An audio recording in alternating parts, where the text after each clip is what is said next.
The so-called Gang of Eight, 4 Republican senators and 4 Democrats, releases its plan this week for comprehensive immigration reform. At stake, border security, the status of immigrants in this country illegally, and the votes of millions of Hispanics. And not surprisingly, it's already drawing heated criticism. Joining us now, one of the architects of the plan, Senator Marco Rubio, who is in Coral Gables, Florida. Senator, welcome back to Fox News Sunday. Good morning. Good to be back. Thank you. The Gang of Eight plan has a tough border enforcement component, 90% apprehension rate, 100% surveillance rate. How far are we from that now on our southwest border?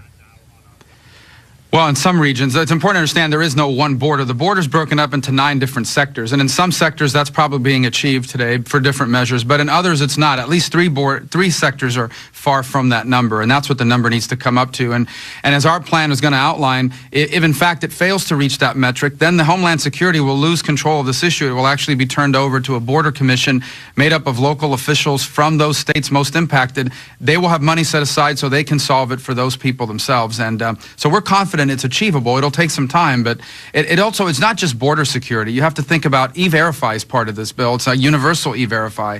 That's a critical component of this as well, as is the entry-exit tracking system, because 40% of illegal immigrants are people that came legally and they overstayed, and we're going to deal with that issue as well. You have to all 3 work together.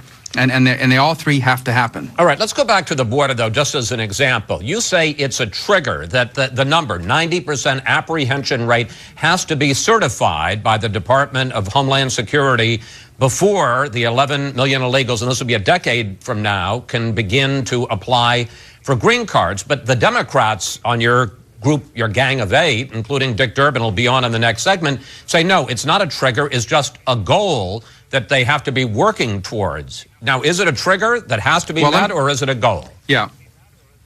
Well, let me tell you why it's a trigger. Because basically, Homeland Security will have 5 years to meet that goal. If after 5 years Homeland Security has not met that number, it will trigger the Border Commission, who will then take over this issue for them. So they'll have 5 years to get it done. They have to create these 2 plans, a fence plan. There has to be a fence component to this, and a border security plan. And if at the 5-year mark they have not achieved that 90% and 100%, then they lose the issue to the Border Commission, who will have money set aside so they can finish the job and they can get to that number. And then, of course, understand that it also includes, as part of the trigger, E-Verify, universal, and entry-exit. All 3 things have to happen, and they all 3 work together to ensure that this is the most effective enforcement system that this country's ever had, if we can get it done. All right, let's look at the other side of this. While illegals are going to have to wait probably 15 years before they can become citizens, they get temporary legal status. I guess it's called probationary legal status as soon as the Department of Homeland Security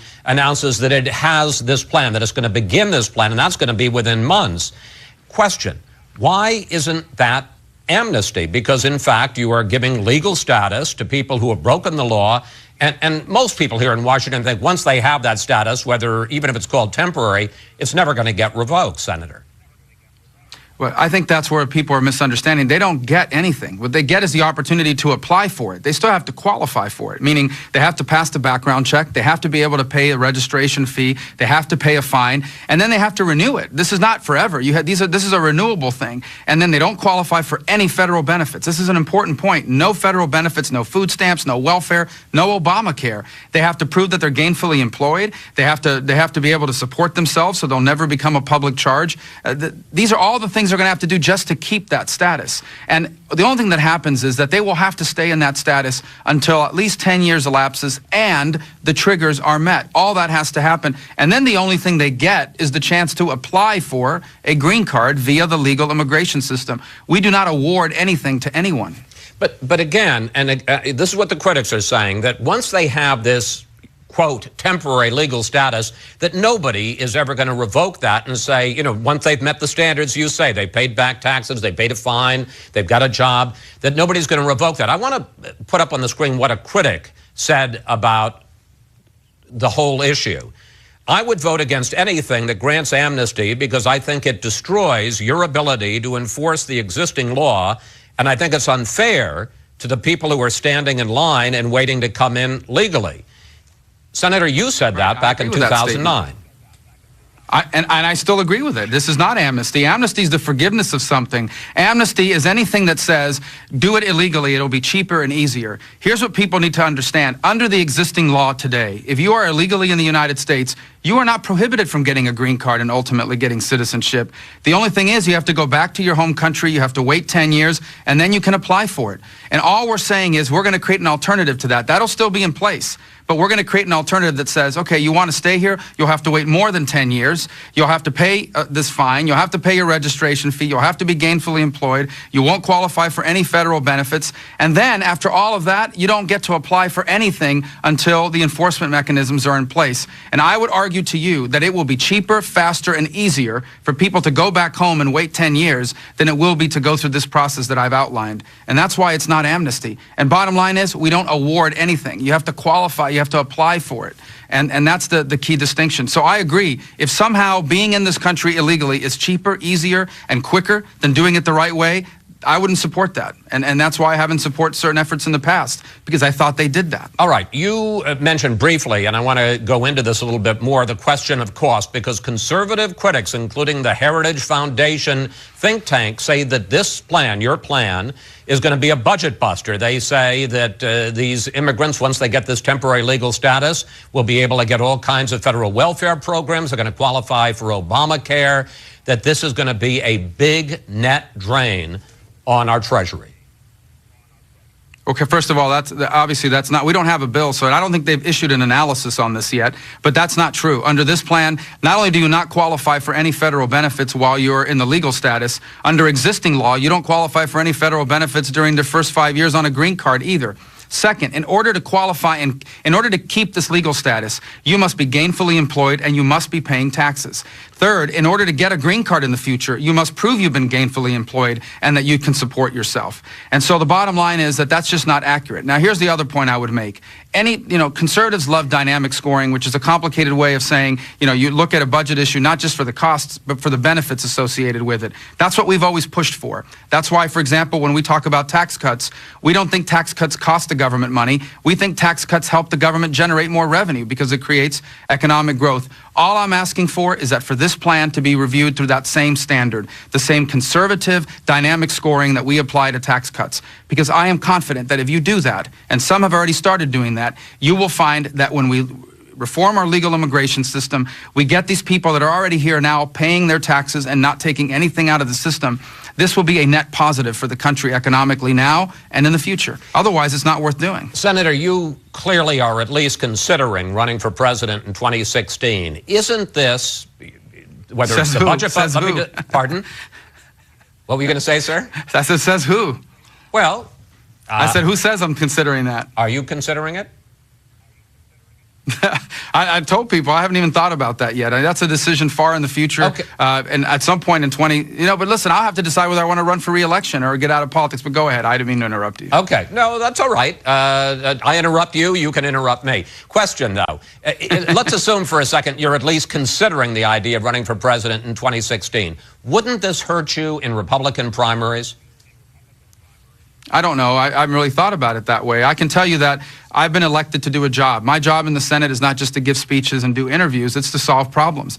And anyone who thinks that what we have now in immigration is not a problem is fooling themselves. What we have in place today is de facto amnesty. What we have in place today is not good for anyone except human traffickers and people who are hiring illegal aliens and paying them less than American workers. These are the only people benefiting from the system that exists today. It's bad for everybody else. This is an issue that needs to be solved. As far as those that are here undocumented, there are 4 options. We can try to round up people and deport them, which we know is not a doable thing for 11 million people. We can make life miserable for them so that they'll self-deport. Again, not a plan that I think necessarily works. We could leave it the way it is now. We talk about costs. It's a lot more expensive to leave it the way it is now than to reform it. Or we can try to figure out a way to deal with this issue in a way that ensures that this never happens again and that this isn't unfair to the people that are doing it the right way. And that's what I'm working on. I think that's a very conservative position to hold. And I think if we can explain this to people and exactly what it does, we can gain a lot of support for this proposal. Senator, we got a couple of minutes left, and I want to try to get to some other issues. Let's do a lightning round. Quick questions, quick answers. You voted this week to filibuster the gun bill. Does that mean that you will vote against the Manchin-Toomey compromise to expand background checks when that comes up this week?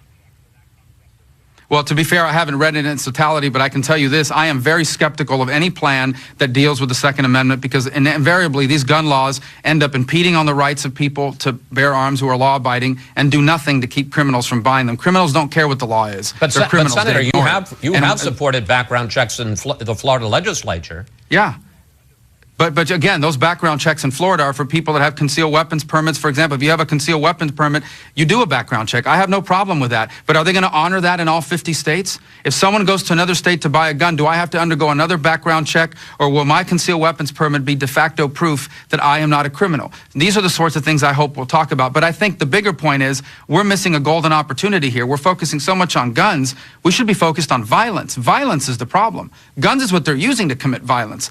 But violence is the central problem, and they all want to talk about what they're using, but no one wants to talk about why it's happening. How do you stop violence, Senator? Well, I hope we'll focus on mental illness. I hope we'll focus on prosecutions. Are we going to prosecute criminals that have tried to buy guns and failed the background check? Because if you're not going to prosecute them, then your law is useless. I mean, these are the sorts of things we need to be focused on. And quite frankly, some of these solutions aren't political. We need to take a good, hard look at our culture, at the decline of the American family, at the impact it's having, not just economically on our society, but on the violence. Why are so many of our people desensitized to the murder and the suffering of others? Why is that happening in our culture? I hope we'll be honest about that and have a good conversation because we need to solve that. Finally, Senator, in less than a minute left, you were one of the group of a dozen senators who had dinner this week with President Obama. Would you, excuse me, consider a grand bargain with serious entitlement reform, more serious than the president has offered so far, if the cost of that is that you get more taxes through limiting deductions?